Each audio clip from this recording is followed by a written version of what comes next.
ತೌಕ್ತಿ ಚಂಡಮಾರುತದಿಂದ ಆಗಿರುವ ಅನಾಹುತಗಳ ಪರಿಶೀಲನೆಗೆ ಕೇಂದ್ರ ಸರ್ಕಾರದ ಐಎಂಸಿಟಿ ತಂಡ ಉಡುಪಿ ಜಿಲ್ಲೆಯಾದ್ಯಂತ ಸರ್ವೇಕ್ಷಣೆ ಕಾರ್ಯವನ್ನು ಆರಂಭಿಸಿದೆ.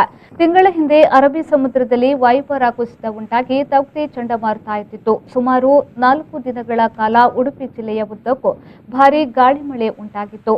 ಸಮುದ್ರ ಕೊರೆತದ ಜೊತೆಗೆ ಅಪಾರ ಪ್ರಮಾಣದ ಆಸ್ತಿಪಾಸ್ತಿ, ರಸ್ತೆ, ಕೃಷಿ ಬೆಳೆಗಳು ಹಾನಿಗೀಡಾಗಿದ್ದವು.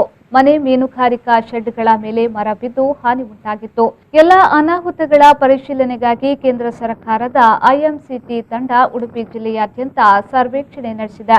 ಶಿರೂರು, ಎಡ್ತರೆ, ಮರವಂತಿ, ಬೈಂದೂರು, ಪುಂದ, ಕುಂಚಿಕೂಡ್, ಉಡುಪಿ, ಕಾಪು, ಪಡುಬಿದ್ರೆ ಭಾಗಗಳಲ್ಲಿ ತೆರಳಿ ಕೇಂದ್ರ ಗೃಹ ಇಲಾಖೆಯ ಸುಶೀಲ್ ಪಾಲ್ ನೇತೃತ್ವದ ತಂಡ 2 ದಿನಗಳ ಕಾಲ ಕರಾವಳಿ ಪ್ರವಾಸ ನಡೆಸಲಿದೆ.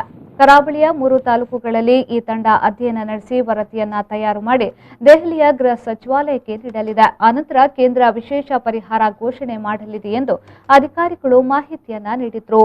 ಈ ಸಂದರ್ಭದಲ್ಲಿ ಜಿಲ್ಲಾಧಿಕಾರಿ G Jagadish, AC K Raju, KSC Kumarachandra ಸೇರಿದಂತೆ ಜಿಲ್ಲೆಯ ಕಂದಾಯ ಅಧಿಕಾರಿಗಳು, ತಹಶೀಲ್ದಾರ್ ಪರಿಶೀಲನೆಯ ಸಂದರ್ಭ ಹಾಜರಿದ್ದರು.